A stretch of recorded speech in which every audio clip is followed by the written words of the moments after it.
जय Hind. Educational study में आपका स्वागत है।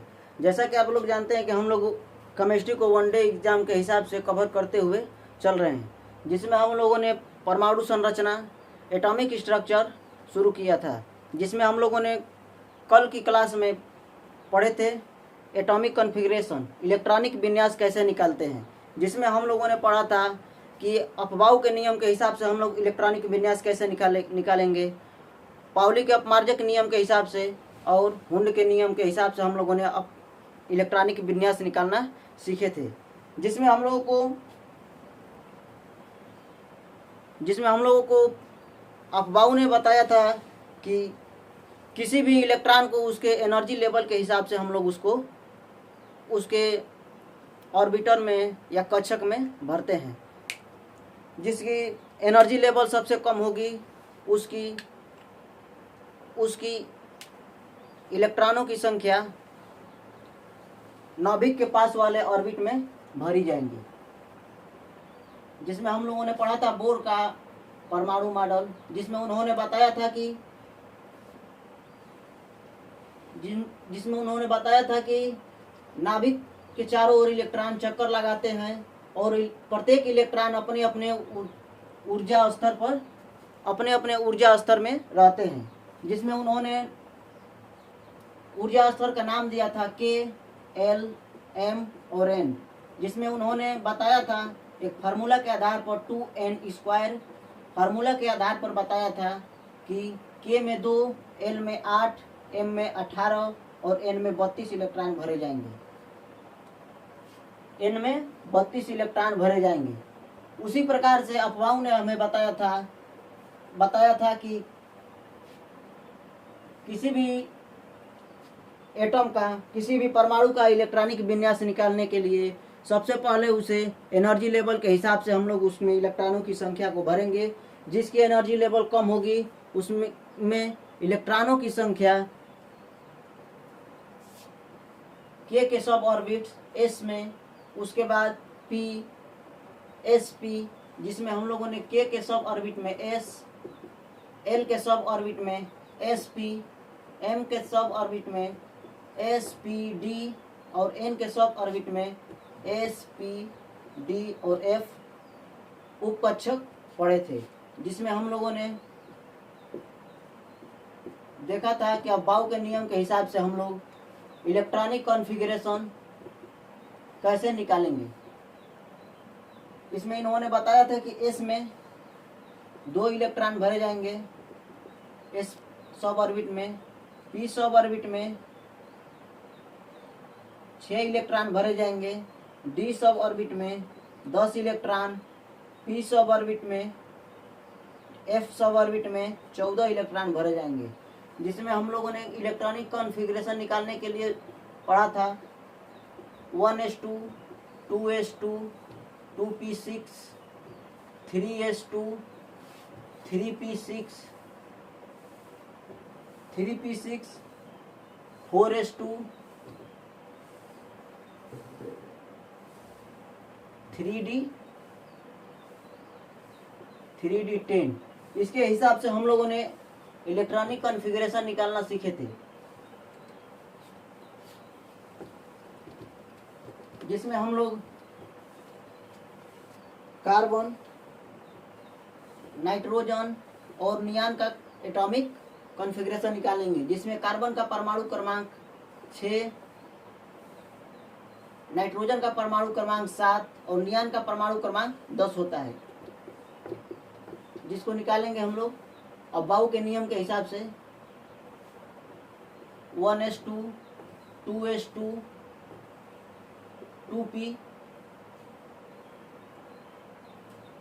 2p2। उसके बाद नाइट्रोजन का निकालेंगे 1s2, 2s2, 2p3। नियान का निकालेंगे उसी प्रकार से 1s2, 2s2, 2p6, जिसमें हम लोगों ने हुंड के नियम के हिसाब से हम लोगों ने इसके बाह्यतम कक्ष में जितने इलेक्ट्रॉन हैं उनको हम लोगों ने किस प्रकार से भरा था देखेंगे। हुंड के नियम के हिसाब से जैसे पी ब्लॉक में 3 बॉक्स बनते हैं,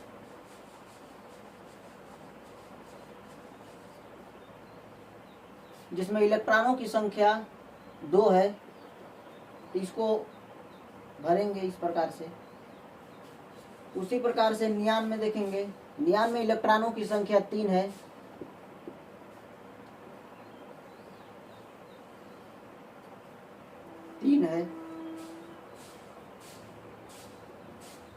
इसमें सबसे पहले एक एक इलेक्ट्रॉन भर लेंगे।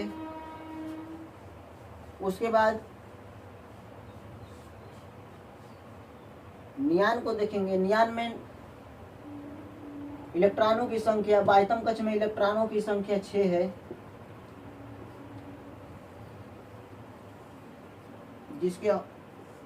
जिसको हम लोग सबसे पहले सभी बॉक्स में एक एक इलेक्ट्रॉन भर लेंगे।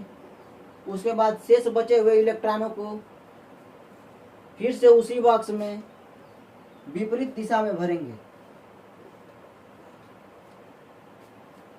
तो जिसमें हम लोगों ने देखा था कि कार्बन में जिस प्रकार से इलेक्ट्रॉन हम लोग भरे हैं, उसमें देखे थे कि एक बॉक्स खाली रह जा रहा है, जैसे इनकम्प्लीट रह रहा है, अपूर्ण। जिसमें एक बॉक्स खाली है तो इसे अपूर्ण कहेंगे। इसी प्रकार से दूसरे में देखेंगे, नाइट्रोजन में सभी में एक एक इलेक्ट्रॉन भर रहे हैं, जिसमें यह पूर्ण रूप से नहीं भर रहा है, यह अपूर्ण है, अर्ध हाफ इलेक्ट्रॉनिक कॉन्फ़िगरेशन।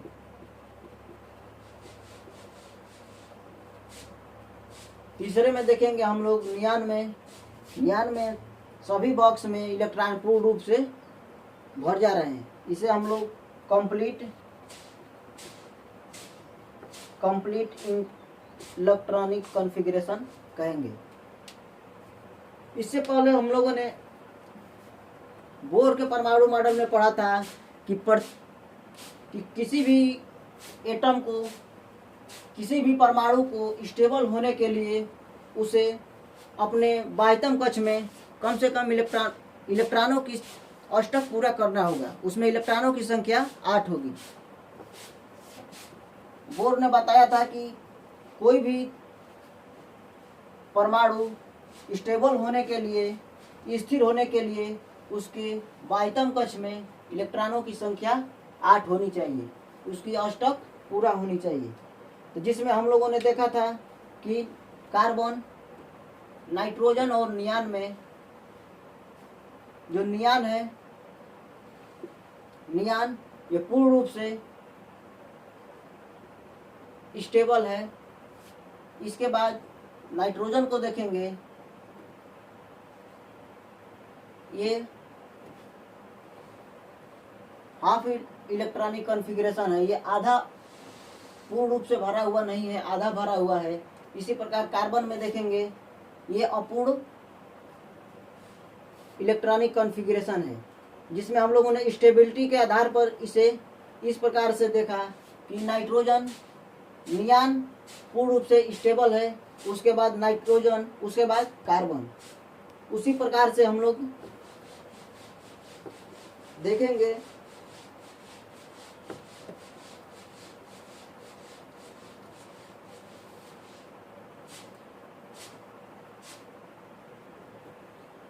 क्रोमियम और कॉपर का, क्रोमियम और कॉपर का।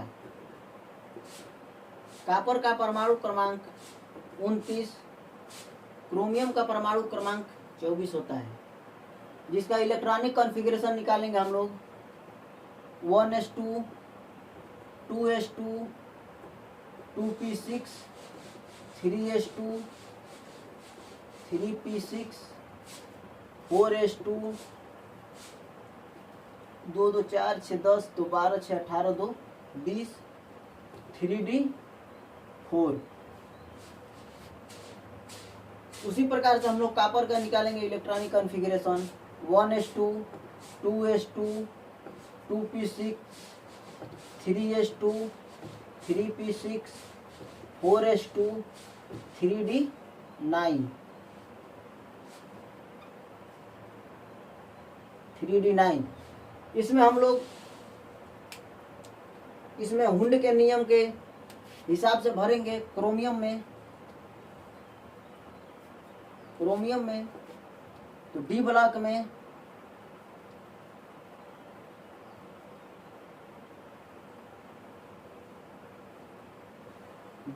इलेक्ट्रॉनों की संख्या 5 बॉक्स बनेंगे।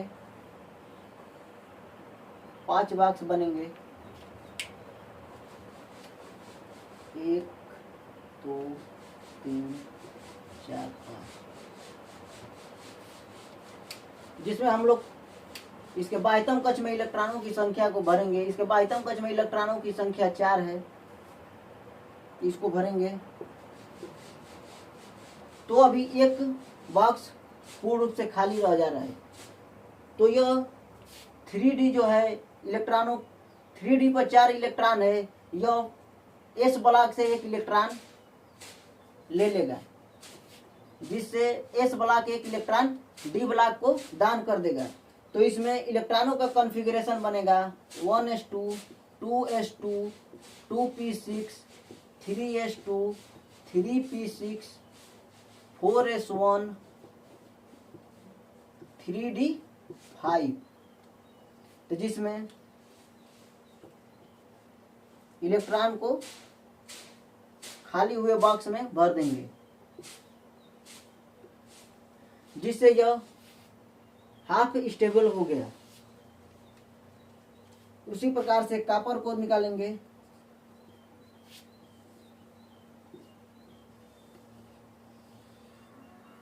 जिसमें 5 बॉक्स बनेगा। डी ब्लॉक में 5 बॉक्स बनता है।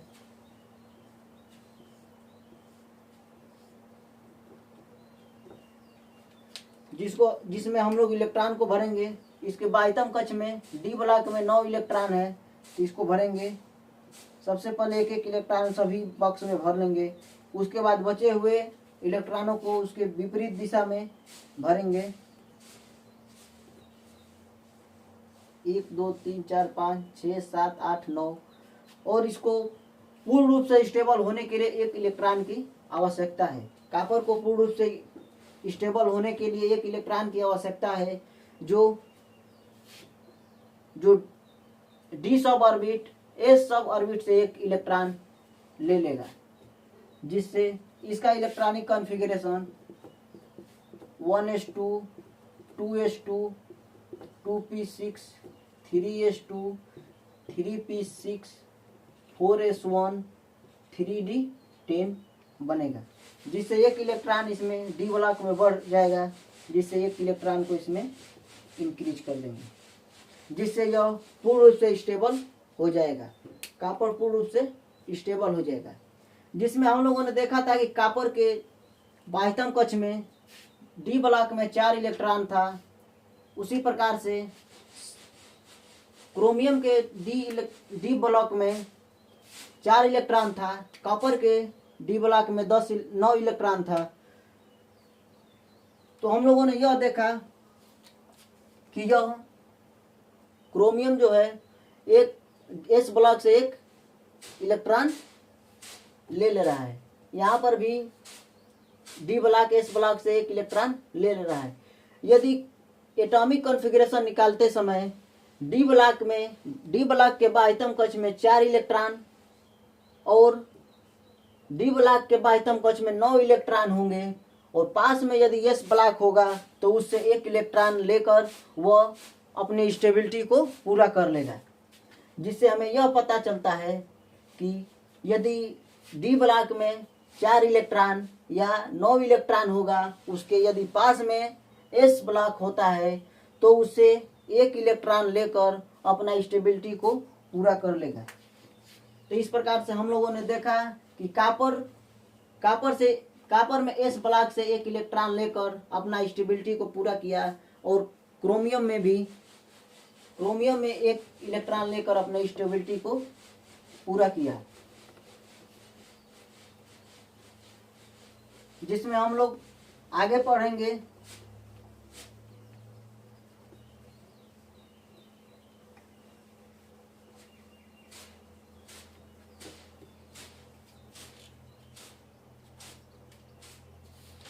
जिसमें हम लोग आगे पढ़ेंगे कि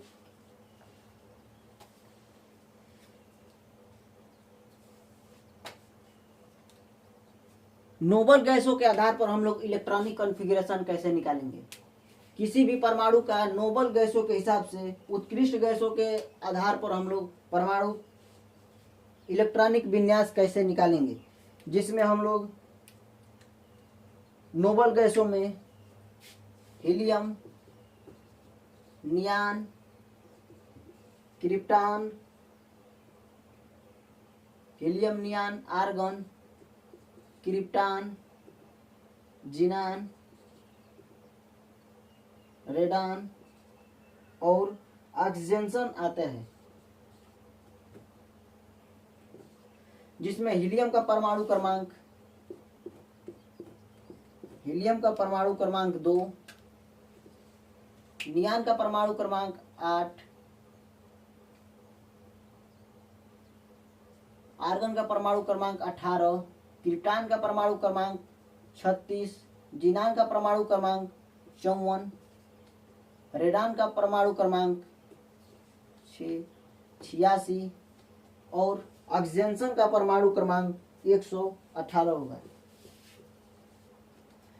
जिसमें हम लोग नोबल गैसों के आधार पर इलेक्ट्रॉनिक कॉन्फ़िगरेशन निकालना सीखेंगे। जैसे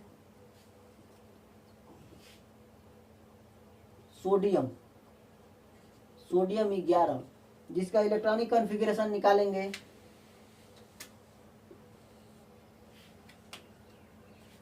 1s2, 2s2, 2p6, 3s1, 6, 2, 2, 4, 10, 1, 11, जिसमें हम लोग देखेंगे कि नियान का परमाणु क्रमांक 8 होता है, जिसमें इलेक्ट्रॉनों की संख्या 8 है।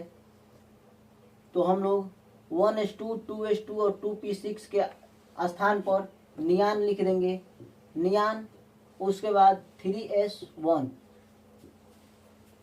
इस प्रकार से निकालेंगे, जिसे हम लोग नोबल गैसों के आधार पर हम लोग इलेक्ट्रॉनिक कॉन्फ़िगरेशन कहते हैं। नोबल गैसों के आधार पर इलेक्ट्रॉनिक कॉन्फ़िगरेशन। इसी प्रकार से कैल्शियम,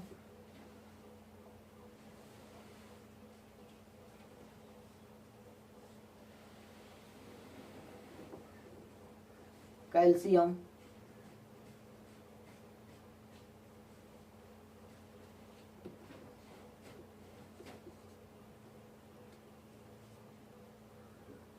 कैल्शियम 18,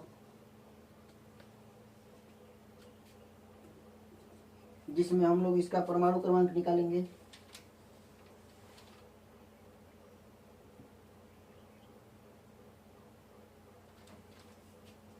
कैल्शियम परमाणु क्रमांक 20, इसका हम लोग परमाणु एटॉमिक कॉन्फ़िगरेशन निकालेंगे, जिसमें 1s2, 2s2, 2p6, 3s1, 3s2, 3p6, 2, 2, 4, 6, 10, 2, 12, 6, 18, 4s2 होगा, जिसमें हम लोग देखेंगे आर्गन का परमाणु क्रमांक 18, जिसमें 1s2, 2, 2, 4, 6, 10, 2, 12 और 6, 18, 1s2, 2s2, 2p6, 3s2 और 3p6 के स्थान पर आर्गन आ जाएगा, आर्गन, उसके बाद 4s2। कैल्शियम का नोबल गैस के आधार पर इलेक्ट्रॉनिक कॉन्फ़िगरेशन आर्गन 4s2 होगा, आर्गन 4s2 होगा। इस प्रकार से हम लोगों ने सीखा कि इलेक्ट्रॉनिक किसी भी एटम का इलेक्ट्रॉनिक विन्यास, एटॉमिक कॉन्फ़िगरेशन कैसे निकालते हैं। उसके बाद हम लोगों ने शुरुआत की क्लास में एटॉमिक स्ट्रक्चर की शुरुआत की क्लास में हम लोगों ने एटम के बारे में पढ़ा था, जिसमें हम लोगों ने जाना था कि एटम में कुछ पार्टिकल होते हैं, कुछ पार्टिकल से मिलकर बना होता है, जैसे इलेक्ट्रॉन, प्रोटॉन, और न्यूट्रॉन से। तो आइए हम लोग इलेक्ट्रॉन के बारे में जानते हैं कि इलेक्ट्रॉन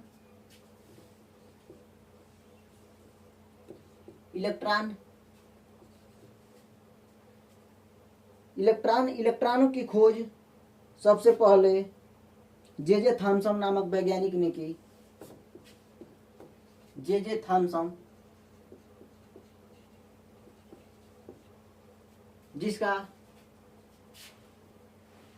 जिस पर चार्ज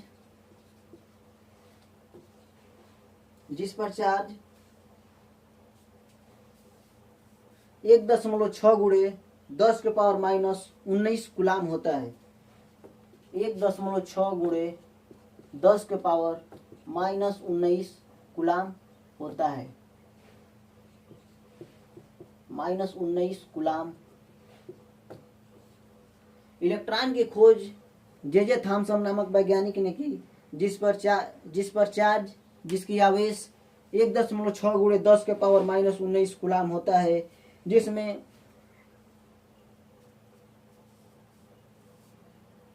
मिल्टन नामक वैज्ञानिक ने हमें यह बताया कि इलेक्ट्रॉन की आवेश ऋणावेश होती है। इन्होंने आयल ड्रॉप एक्सपेरिमेंट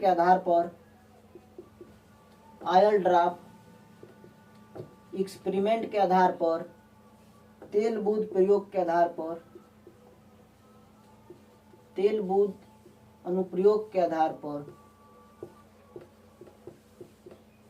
मिल्टन नामक वैज्ञानिक ने आयल ड्रॉप एक्सपेरिमेंट तेल बूंद अनुप्रयोग के आधार पर यह बताया कि इलेक्ट्रॉन का चार्ज माइनस ऋणात्मक होता है, जिसमें इलेक्ट्रॉन का चार्ज 1.6 गुणे 10 के पावर -19 कूलाम होगा। इसमें इलेक्ट्रॉन का द्रव्यमान 9.1 गुणे 10 के पावर -31 किलोग्राम होगा।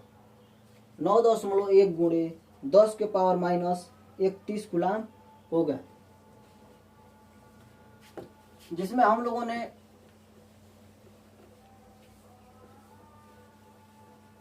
एटॉमिक मॉडल में पढ़ा था कि इलेक्ट्रॉन न्यूक्लियस के चारों तरफ अपने अपने ऊर्जा स्तर में चक्कर लगाते हैं।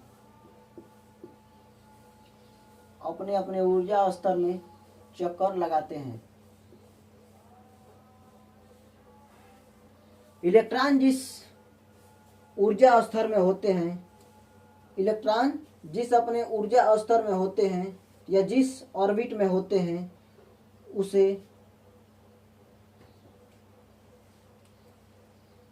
उसे हम लोग नॉर्मल स्टेट कहते हैं। जैसे इलेक्ट्रॉन जिस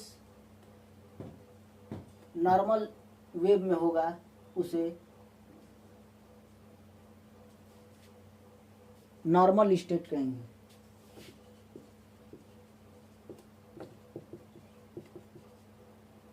उसके बाह्यतम कक्ष में जितने इलेक्ट्रॉन होंगे, आउटर सेल,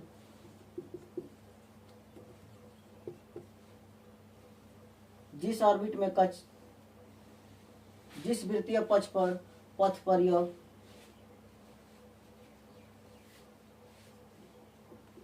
गति करेगा, इसे ऑर्बिट कहते हैं। ऑर्बिट या सेल कहते हैं।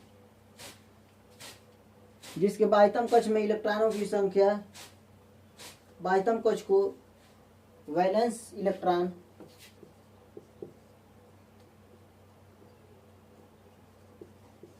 इलेक्ट्रॉन या संयोजी इलेक्ट्रॉन कहेंगे।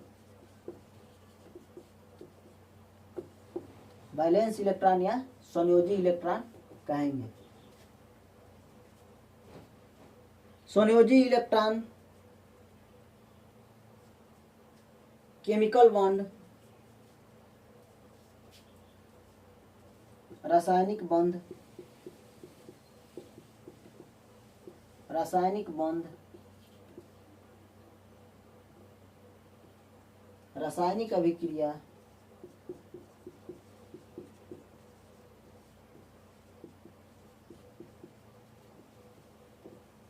रासायनिक अभिक्रिया, रासायनिक अभिक्रिया संयोजी इलेक्ट्रॉन के आधार पर होता है। रासायनिक बंध, केमिकल बॉन्ड या केमिकल रिएक्शन वैलेंस इलेक्ट्रॉन के आधार पर होता है या वैलेंस इलेक्ट्रॉन पर आधारित होता है। इसी प्रकार से हम लोग जानेंगे कि इलेक्ट्रॉन की प्रकृति कैसी होती है, इलेक्ट्रॉन का नेचर कैसा होता है, इलेक्ट्रॉन का स्वभाव कैसा होता है। इलेक्ट्रॉन जो होता है, इलेक्ट्रॉन ड्यूअल नेचर का होता है या दोहरी प्रकृति का होता है। इलेक्ट्रॉन ड्यूअल नेचर या दोहरी प्रकृति का होता है। इलेक्ट्रॉन जो होता है दोहरी प्रकृति का होता है, जिसमें दोहरी प्रकृति में पार्टिकल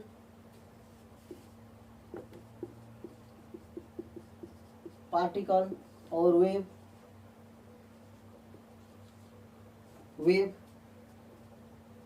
कोण या तरंग आते हैं। ड्यूअल नेचर में पार्टिकल और वेव आता है, कोण और तरंग, जिसकी कंडीशन होती है, ड्यूअल नेचर की कंडीशन होती है कि इसमें किसी भी पार्टिकल का मास या द्रव्यमान बहुत कम हो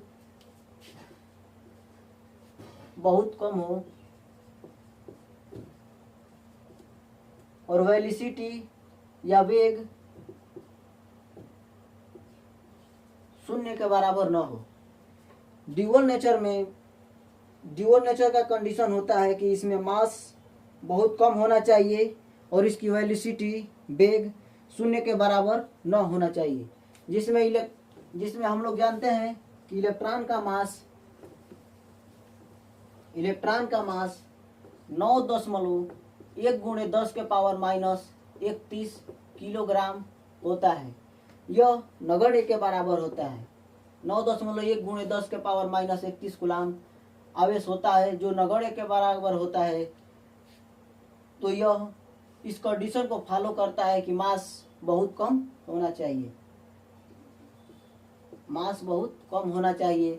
उसी प्रकार से आप जानते हैं कि इलेक्ट्रॉन हमेशा गति करता है अपने ऊर्जा स्तर में, अपने ऑर्बिट में वह गति करता है, जिससे उसकी वेलोसिटी 0 के बराबर नहीं होती है, जिससे इलेक्ट्रॉन की प्रकृति दोहरी प्रकृति होती है। अब हम लोग इलेक्ट्रॉन का anti particle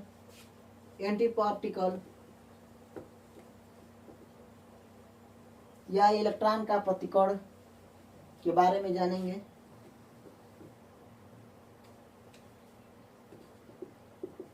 anti particle of electron का प्रतिकण,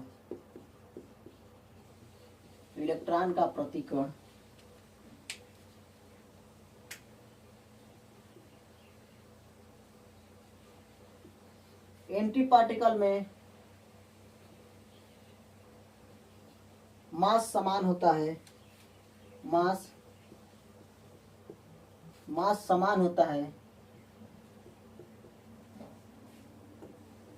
m1 = m2। चार्ज भी समान होता है, चार्ज समान होता है।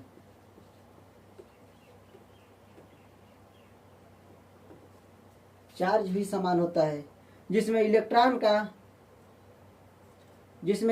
का एंटी पार्टिकल प्रोटॉन होगा, जिसमें इलेक्ट्रॉन का एंटी पार्टिकल पॉजिट्रॉन होगा। पॉजिट्रॉन, जिसमें इसमें आवेश, इलेक्ट्रॉन में आवेश ऋणात्मक और पॉजिट्रॉन में आवेश धनात्मक होगा।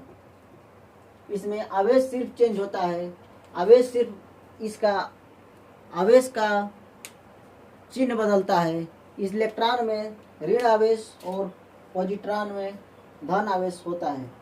इसमें इलेक्ट्रॉन, इसमें चार्ज भी समान होता है, मास समान होता है।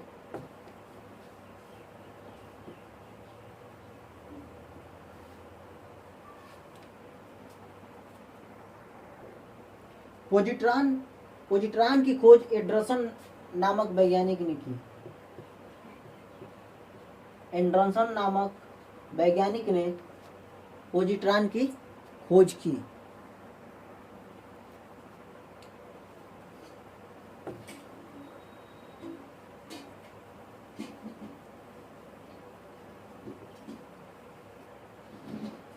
जिसमें हम लोगों ने देखा था कि इलेक्ट्रॉन नाभिक के चारों ओर चक्कर लगाता है। यह जिस स्थिति में रहता है, ये जिस ऑर्बिट में रहता है, उसे हम लोग नॉर्मल स्टेट या सामान्य अवस्था कहते हैं। नॉर्मल स्टेट,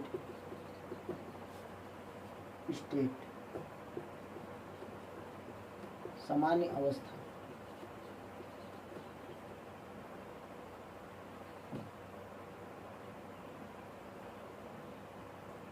सामान्य अवस्था। यदि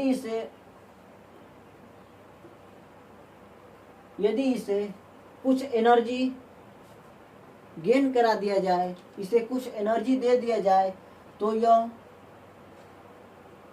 इस ऑर्बिट से अगले ऑर्बिट में प्रवेश कर जाएगा। इसे अगले ऑर्बिट में भेजने के लिए इसे कुछ न कुछ एनर्जी की आवश्यकता पड़ेगी। यदि इसे इतने एनर्जी दे दिया जाए तो यह अगले ऑर्बिट में प्रवेश कर जाएगा। अगले ऑर्बिट में प्रवेश कर जाएगा, जिसे हम लोग उत्तेजित इलेक्ट्रॉन कहेंगे।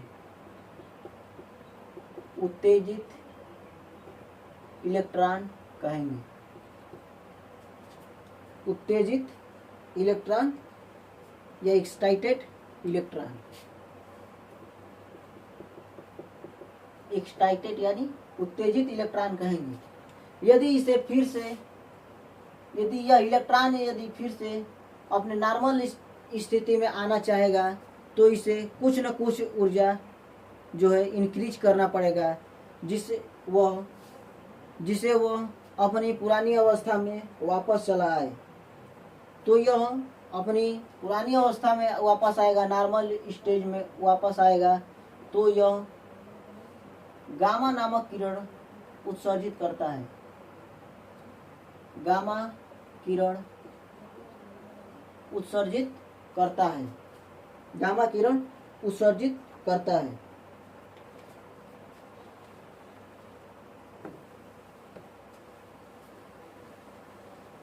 इसके बाद हम लोग प्रोटॉन के बारे में पढ़ेंगे।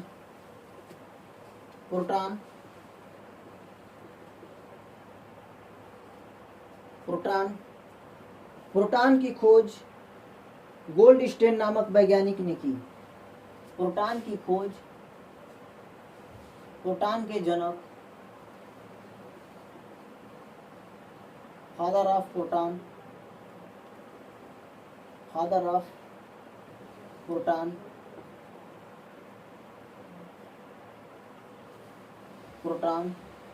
प्रोटॉन के जनक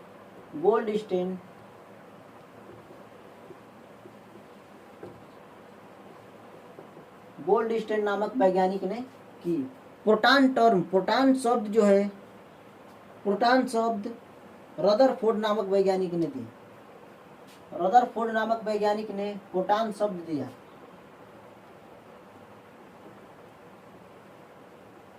रदरफोर्ड रदरफोर्ड नामक वैज्ञानिक ने प्रोटॉन शब्द दिया। प्रोटॉन का आवेश 1.6 गुणे 10 के पावर -19 कूलाम होता है। प्रोटॉन का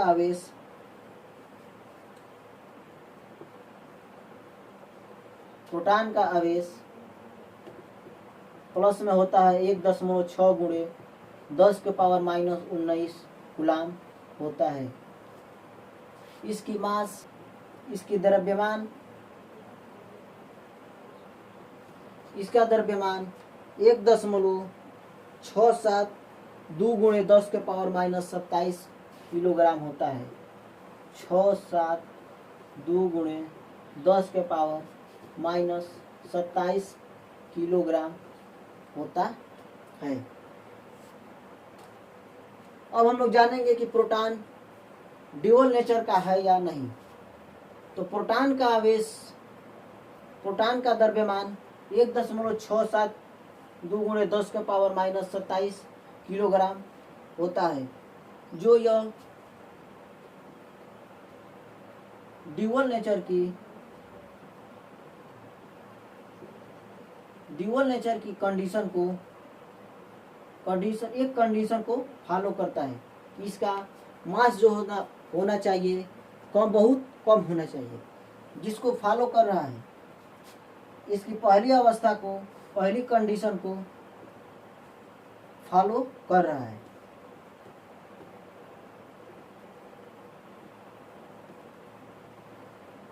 मास जो हो बहुत कम होना चाहिए।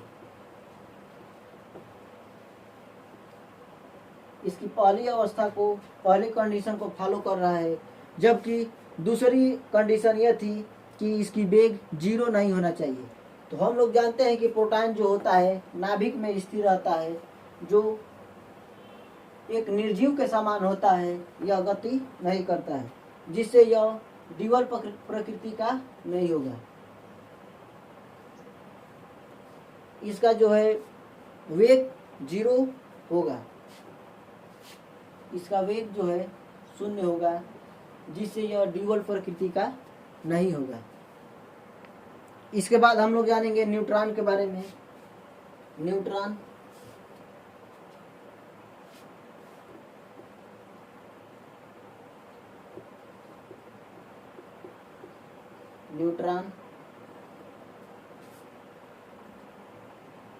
न्यूट्रॉन के चार्ज उदासीन होता है। न्यूट्रॉन चार्ज विहीन होता है।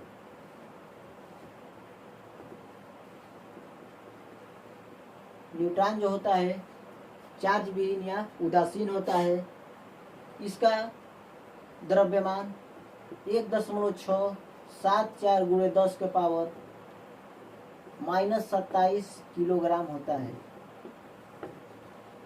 -27 किलोग्राम होता है। इसका द्रव्यमान 1.674 गुणे 10 के पावर -27 किलोग्राम होता है। इसकी खोज जेम्स चैडविक नामक वैज्ञानिक ने की। न्यूट्रॉन की खोज जेम्स चैडविक नामक वैज्ञानिक ने की। जेम्स चैडविक नामक वैज्ञानिक ने न्यूट्रॉन की खोज की। द्रव्यमान के आधार पर हम लोग इलेक्ट्रॉन, प्रोटॉन, न्यूट्रॉन के बढ़ते क्रम में जानेंगे।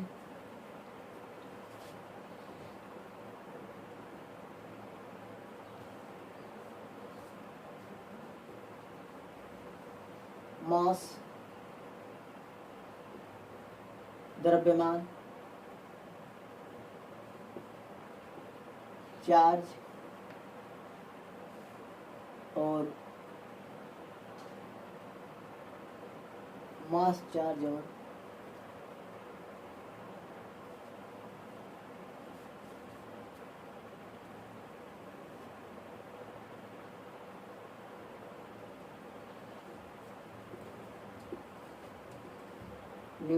इलेक्ट्रॉन, प्रोटॉन, न्यूट्रॉन में हम लोग एक टेबल बनाएंगे, जिसमें हम लोग इसके मास और चार्ज के बारे में जानेंगे। तो इलेक्ट्रॉन का जो मास होता है इलेक्ट्रॉन का जो द्रव्यमान होता है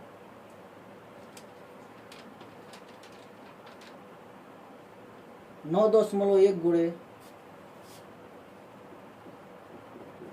10⁻31 किलोग्राम होता है।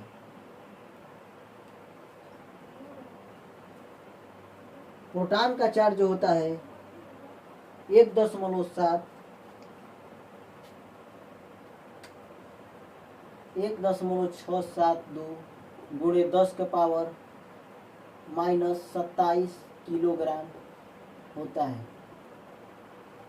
और न्यूट्रॉन का चार्ज 1.674 गुणे 10⁻27 किलोग्राम होता है। इसमें चार्ज देखेंगे हम लोग, इलेक्ट्रॉन का चार्ज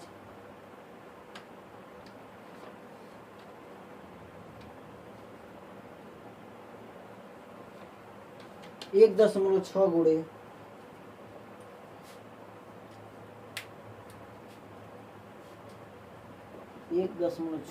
10⁻19 कुलाम होता है। -1.6 गुणे 10⁻19 कुलाम होता है। प्रोटॉन का चार्ज +1.6 गुणे 10⁻19 कुलाम होता है। न्यूट्रॉन जो होता है चार्ज विहीन या उदासीन होता है, जिसे हम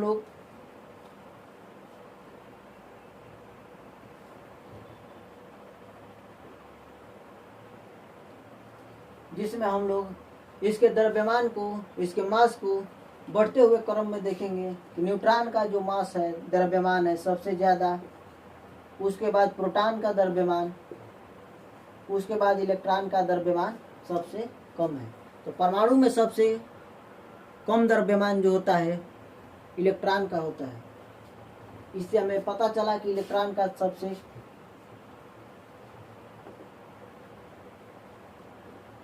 कम द्रव्यमान होता है, और सबसे भारी कण, किसी भी परमाणु में सबसे भारी कण न्यूट्रॉन होता है, जिसका एटॉमिक मास 1.674 गुणे 10⁻27 किलोग्राम होता है, जो इलेक्ट्रॉन प्रोटॉन से भारी है। अब हम लोग पढ़ेंगे कि एटम में, परमाणु में कुछ पार्टिकल आते हैं, जैसे आइसोटॉम, आइसोबार या समस्थानिक, समभारित के बारे में हम लोग पढ़ेंगे। जैसे आइसोटॉम,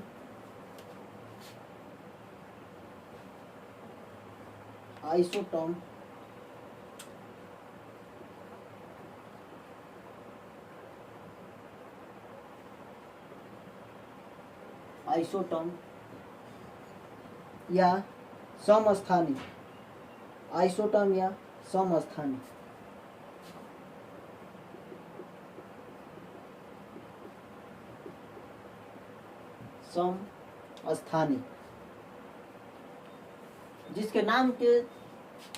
जिसके नाम से हमें पता चलता है कि समस्थानिक, सम मतलब समान, स्थानिक मतलब स्थान, जिसका परमाणु क्रमांक समान हो तथा परमाणु भार भिन्न भिन्न हो, उसे समस्थानिक कहते हैं।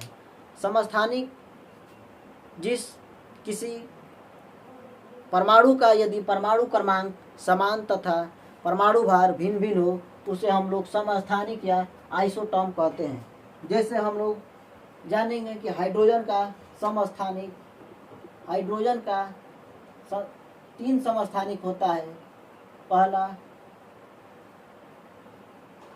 पोट्रियम 1H1, ड्यूटेरियम 1H2 और ट्राइटेरियम 1H3 होता है।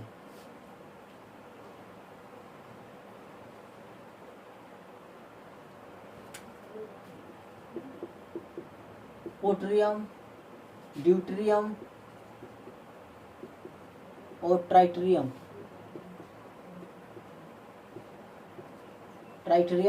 होता है, जिसमें जो ट्राइटेरियम होता है वो रेडियोएक्टिव पदार्थ होता है। रेडियोएक्टिव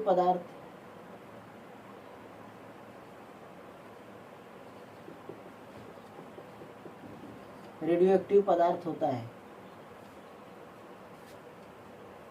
इसी प्रकार से हम लोग कार्बन 12, कार्बन 14 को देखेंगे। कार्बन 12, कार्बन 14,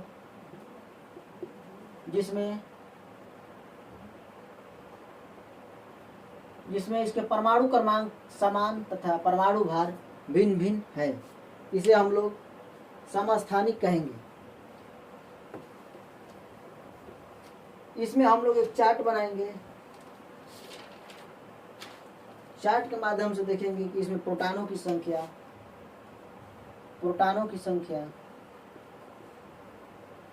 संख्या समान है।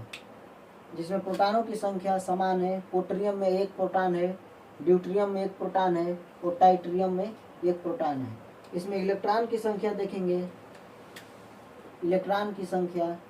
इसमें इलेक्ट्रॉन की संख्या भी समान है। पोट्रियम में 1 इलेक्ट्रॉन, ड्यूटेरियम में 1 इलेक्ट्रॉन, टाइटेरियम में 1 इलेक्ट्रॉन है।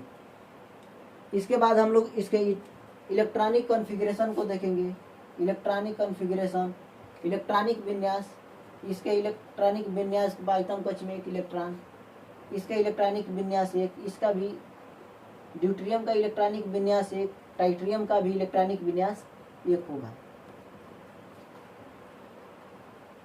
जिसमें हम लोग इसके बैलेंस इलेक्ट्रॉन के बारे में देखेंगे।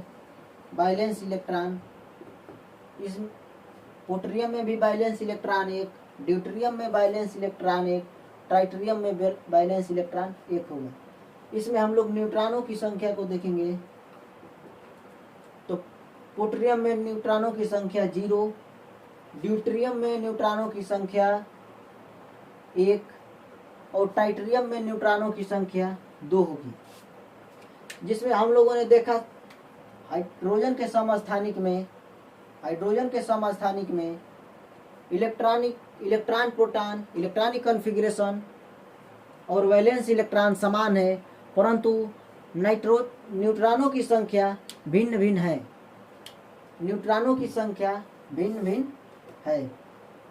पोट्रियम में न्यूट्रॉनों की संख्या 0, ड्यूटेरियम में न्यूट्रॉनों की संख्या 1 और टाइटेरियम में न्यूट्रॉनों की संख्या 2 है। तो जिससे हम लोग को समस्थानिक की एक और परिभाषा निकल कर आती है कि जिस एटम में न्यूट्रॉनों की संख्या भिन्न भिन्न हो, उसे समस्थानिक या आइसोटॉम कहेंगे। यहाँ पर हम लोग देखें कि ट्राइटेरियम जो है एक रेडियोएक्टिव पदार्थ है।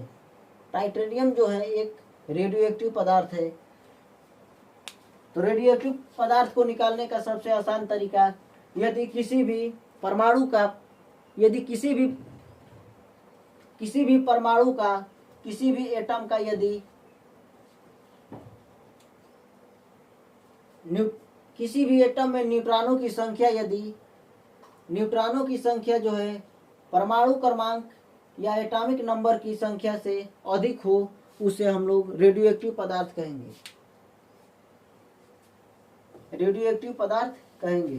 जिसमें हम लोगों ने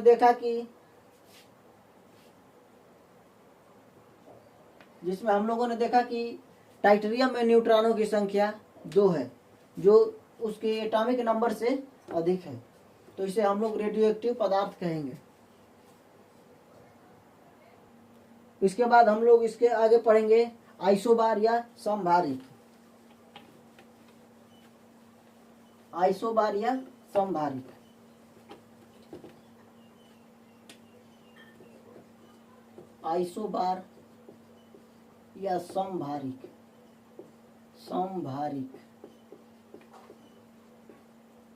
जिसके नाम से ही हमें पता चलता है समभारिक। सम मतलब समान, भारिक मतलब भार।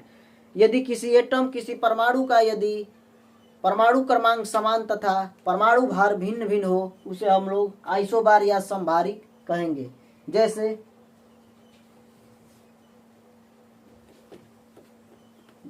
आर्गन 18,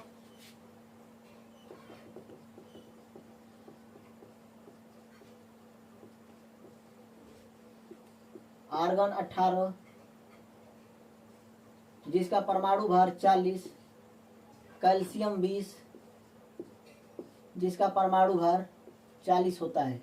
इसमें हम लोग देखेंगे कि इसका आर्गन का परमाणु क्रमांक 18, कैल्शियम का परमाणु क्रमांक 20 तथा इन दोनों का परमाणु भार समान है।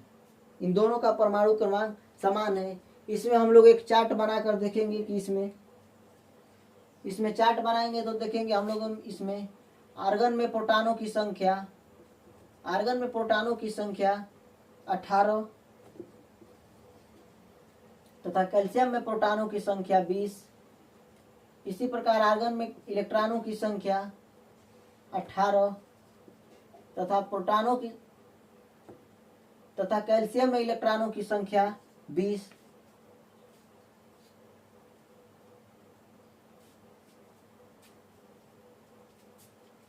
उसके बाद देखेंगे आर्गन में न्यूट्रॉनों की संख्या 22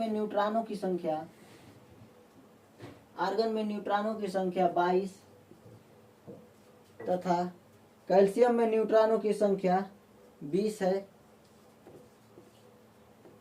उसी प्रकार से इसके एटॉमिक मास के बारे में देखेंगे। आर्गन का परमाणु भार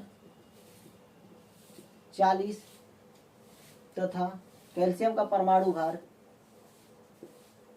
40 है, जिसमें हम लोगों ने देखा कि इसमें प्रोटॉन, इलेक्ट्रॉन, न्यूट्रॉन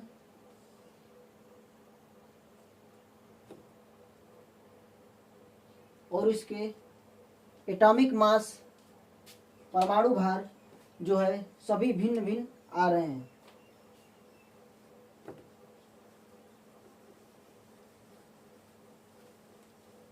तो हम लोगों ने देखा कि समस्थानिक या समभारिक में पढ़ा, समभारिक के बारे में पढ़ा कि समस्थानिक जो होता है, किसी यदि एटम किसी परमाणु का परमाणु क्रमांक समान तथा परमाणु भार भिन्न भिन्न हो उसे समस्थानिक कहेंगे। और समभारिक यदि किसी भी प्रोटॉन, किसी भी एटम की किसी भी परमाणु का यदि परमाणु क्रमांक भिन्न भिन्न तथा परमाणु भार यदि समान हो तो उसे हम लोग समभारिक या आइसोबार कहेंगे। तो आज की क्लास में हम लोगों ने यह पढ़ा कि समस्थानिक, समभारिक किसे कहेंगे। उसके बाद हम लोगों ने इलेक्ट्रॉन, प्रोटॉन, न्यूट्रॉन के बारे में पढ़ा। उसके बाद हम लोगों ने कुछ एक्सपेंशन थे इलेक्ट्रॉनिक कॉन्फ़िगरेशन के, उसको पढ़ा हम लोगों ने। कॉपर का इलेक्ट्रॉनिक विन्यास कैसे निकालेंगे, क्रोमियम का इलेक्ट्रॉनिक विन्यास कैसे निकालेंगे। उसके बाद हम लोग कल की क्लास में हम लोग एटॉमिक मास, कल की क्लास में हम लोग मेटल और नॉन मेटल के बारे में पढ़ेंगे, जिसमें धातु और अधातु के बारे में। तो आज की क्लास यहीं समाप्त करते हैं। जय हिंद।